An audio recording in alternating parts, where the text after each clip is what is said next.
జై వీరభద్రకాళి మాత నమో నమ. శివుడు కేశవుడికి అభ్యుదయం ఏముందరా నాయన, వాళ్ళిద్దరూ ఒక్కటేరా నాయన. శివపార్వతులు అంటే సృష్టించేది, డిస్ట్రాయిడ్ లయం చేసుకునేది శివపార్వతులు. పోషకుడు విష్ణులక్ష్మి. ఇప్పుడు లక్ష్మీ వెంకటేశ్వరం చూసినాం కదా, పోషకులు వాళ్ళు లక్ష్మీదేవదారు. తర్వాత బ్రహ్మ సరస్వతి జ్ఞానం. ఇది మా సనాతన ధర్మం నేర్పించింది. మీరు రూపాలు చేసి రకరకాలుగా ఆడుకుంటున్నారు, ఎట్లారా నాయన. శివుడు కేశవుడు ఒక్కటే, వాళ్ళకి ఇంకా ఏది లేదు. శివుడైన కేశవుడే, కేశవుడైన శివుడే. అది నిరూపించి మన ఆయన 400 సంవత్సరాల కిందే వీరభద్రుడై వచ్చి ఉరుకుంజన స్వామి నిరూపించినాడు.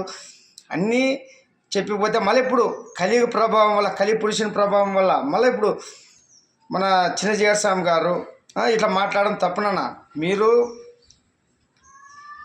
పండితులు అయి ఉండొచ్చు, వేదాలు తెలిసిన వాళ్ళు ఉండొచ్చు, మీరు మఠాధిపతులు అయి ఉండొచ్చు, కానీ మనము మాట్లాడే మాట, ప్రతి మాట, మీరు ఇంత సెలబ్రిటీ అయ్యి మీరు ఇంత పెద్ద గురువులు మాట్లాడే మాట ఎంత వివాదం అవుతుందో తెలుసుకొని మాట్లాడాలి. మీరు కలి ప్రభావం వల్ల మీరుకి కూడా పరీక్షిత్ మహారాజ్కే తప్పలేదు, ధర్మరాజు మనవునికి. మళ్ళీ మీరు కూడా కలి ప్రభావం వల్ల వాక్యం ఇచ్చి ఇపోతే ఇంత వివాదాలు అయిపోతున్నాయి.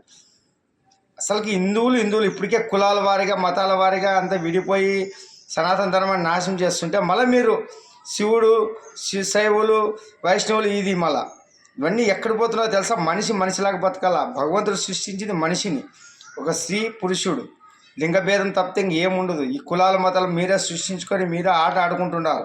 కలి ప్రభావం వల్ల విచ్చిలివిడిగా తయారైపోయినారు.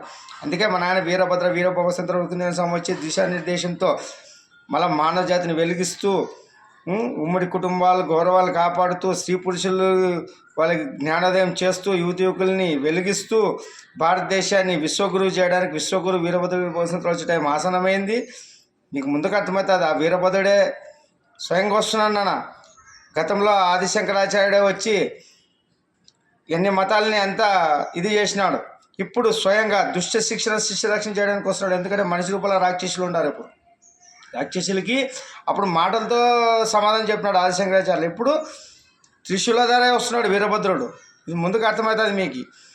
ఇక రాబోయేలన్నీ మంచి దినాలు, దుష్టులు దుర్దినాలు ఉంటాయి. కలి ఆట కట్టించడానికి ఇది వీరభద్ర యుగం.